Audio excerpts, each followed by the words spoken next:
बहुत समय पहले की बात है। सिंड्रेला अपनी सौतेली माँ के साथ रहती थी। सिंड्रेला की माँ उसको जन्म देते टाइम ही उसकी मृत्यु हो गई थी। इसलिए सिंड्रेला की देखभाल के लिए उसके पिता ने दूसरी शादी कर ली थी।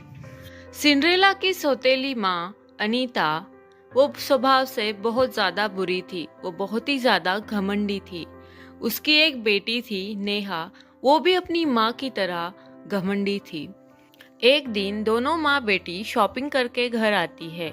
उन दोनों ने नेहा के लिए बहुत सारे झुमके लाए थे। इतने सारे झुमके देखकर सिंड्रेला सोचती है कि मुझे भी एक झुमका चाहिए। वो बहुत ज्यादा हिम्मत कर कर अपनी माँ से बोलती है, माँ, नेहा के पास तो इतने सारे झुमके हैं, क्या मैं इनमें से एक झुमका अपने लिए ले सकती हूँ? महारानी को झुमके चाहिए? जा अपनी बाप से मांग, वो दिलाएगा तुम्हें झुमके। सिंड्रेला दौड़ी दौड़ी अपने पापा के पास जाती है और उनसे बोलती है, पापा, मेरे पास तो एक भी कान का झुमका नहीं है। मुझे मेरे ये खाली कान बिल्कुल अच्छे नहीं लगते। मुझे कान के झुमके चाहिए। अच्छा मेरी प्यारी बेटी, तुम्हें कान के झुमके चाहिए? चल अभी तुम्हें कान के झुमके देता हूँ। सिंड्रेला अपने पापा के साथ मार्केट जाकर अपने लिए एक कान का झुमका खरीद लाती है। घर पर आने के बाद वो झुमके देखकर खुश हो रही थी। तभी वहां नेहा आती है और सिंड्रेला को नए झुमकों के साथ देखकर वो बहुत ज्यादा दुखी हो जाती है और अपने माँ को आवाज लगाती है, माँ, माँ कहाँ हो? जल्दी आओ। देखो ना, दीदी नए झुमके लेके आई है। मुझे ये झुमके चाहिए। माँ जल्दी आओ। क्या हुआ बेटी, क्यों रो रही है? माँ देखो ना, ये झुमके कितने प्यारे हैं। मुझे यही झुमके चाहिए माँ। सिंड्रेला बेटा, देखो तुम्हारी बहन कितनी ज्यादा रो रही है। नेहा अब अभी बहुत छोटी है। तुम ये झुमके नेहा को दे दो। नेहा वो झुमके अपनी बहन को दे देती है और बहुत ज्यादा उदास हो जाती है और फिर से अपने पापा के पास जाकर बोलती है, पापा, वो नए वाले झुमके नेहा ने ले लिए। मुझे एक और नए झुमके दिला दीजिए। बेटा अभी तो मेरे पास पैसे नहीं है, सारे पैसे तो खत्म हो गए। जब पैसे आएंगे तब तुम्हें नए वाले झुमके दे दूंगा। ऐसा कहकर सिंड्रेला के पापा वहां से चले जाते हैं। उसके पापा की बातें सुनकर वो बहुत ज़्यादा दुखी हो जाती है और घर से बाहर निकल जाती है। वो एक पेड़ के नीचे आकर बैठ जाती है और बहुत ज़्यादा रोने लगती है। तभी उसे एक आवाज़ सुनाई देती है, बेटी, बेटी क्यों रो रही हो? सिंड्रेला आवाज़ सुनते ही सामने देखती है। तब उसे एक औरत नजर आती है। कौन हो आप? बेटी तुम क्यों रो रही हो और तुम्हारी माँ कहाँ है? आंटी, मेरी माँ नहीं है। मैंने अपनी माँ को कभी नहीं देखा है और मेरे पापा भी अब मुझसे प्यार नहीं करते। मेरे घर में मुझसे कोई प्यार नहीं करता। बेटी मैं ही तुम्हारी माँ हूँ। क्या सच में आप ही मेरी माँ हो? हाँ बेटी, मैं ही तुम्हारी माँ हूँ। तुम्हें रोता हुआ देखकर मुझे बहुत बुरा लगा। भगवान जी से प्रार्थना करके मैं यहाँ तुमसे मिलने आई हूँ। सिंड्रेला अपनी माँ को देखकर बहुत ज़्यादा खुश हो जाती है और उनके गले लग जाती है।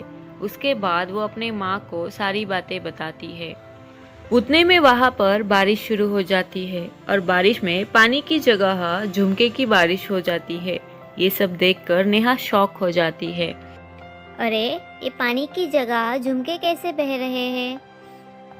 बेटी तुम्हें झुमके चाहिए थे ना, इसलिए मैंने झुमकों की बारिश करवा दी है। अब तुम्हें जितने चाहिए उतने झुमके तू ले सकती है। और हाँ, कल हम इसी जगह पे फिर से मिलेंगे। सिंड्रेला उसमें से कुछ झुमके उठाकर अपने घर लेके आती है।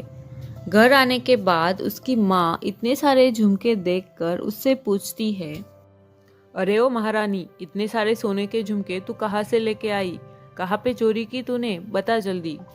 माँ, ये झुमके मुझे मेरी माँ ने दिए हैं। मैंने इसे कहाँ से चोरी नहीं किए। तूने मुझे पागल समझा है क्या? चल अब जल्दी बता, वरना तुझे बहुत मार पड़ेगी। अनीता की ऐसे बातें सुनकर सिंड्रेला के पापा वहां पे आ जाते हैं। अरे क्या हुआ, इतना क्यों चिल्ला रही है उस पे? अच्छा हुआ आप आ गए। अब आप ही पूछिए अपने महारानी से, ये इतने सारे सोने के झुमके कहाँ से लेके आई है। सिंड्रेला बेटा, बताओ जल्दी, ये इतने सारे सोने के झुमके तुम कहाँ से लेके आई हो?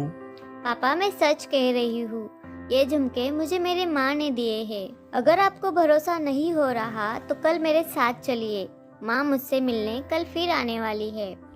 तुम्हारा दिमाग तो खराब नहीं हुआ ना? तुम कुछ भी बकवास कर रही हो। एक दिन तुम्हें खाना नहीं मिलेगा तो तुम्हारी अकल ठिकाने आ जाएगी। ऐसा बोलकर वो दोनों वहां से चले जाते हैं। उन दोनों की बातें सुनकर सिंड्रेला बहुत ज्यादा दुखी हो जाती है। दूसरे दिन सिंड्रेला फिर से अपनी माँ को मिलने के लिए आ जाती है और घर में सिंड्रेला कहीं पर भी न मिलने पर उसके माँ बाप उसको ढूंढते हुए उसके बताए हुए जगह पर आ जाते हैं और तभी वो देखते हैं कि एक पेड़ के नीचे सिंड्रेला अपनी माँ से बात कर रही थी। ये सब देखकर वो दोनों शॉक रह जाते हैं। सिंड्रेला कल घटी हुई सारी घटना अपनी माँ को बता देती है। ये सारी बातें सुनकर अनीता को और सिंड्रेला के पापा को बहुत ज़्यादा बुरा लगता है और वो दोनों आगे आकर सिंड्रेला की माफ़ी मांगते हैं। सिंड्रेला के पापा अपने मरी हुई बेबी को देखकर बहुत खुश हो जाते हैं और उससे भी माफ़ी मांग लेते हैं और उससे वादा करते हैं कि वो सिंड्रेला का बहुत ही अच्छे से ख्याल रखेंगे। उसके बाद सिंड्रेला की माँ खुश होकर परलोक चली जाती है और उसके बाद सिंड्रेला अपने परिवार के साथ बहुत ही खुशी खुशी रहने लगती है। तो दोस्तों, कैसे लगे आपको आज की हमारी ये कहानी, ये हमें कमेंट करके ज़रूर बताइए। और अगर आपको हमारी कहानियाँ देखना अच्छा लगता है तो प्लीज़ हमारे चैनल को सब्सक्राइब भी कीजिए। धन्यवाद।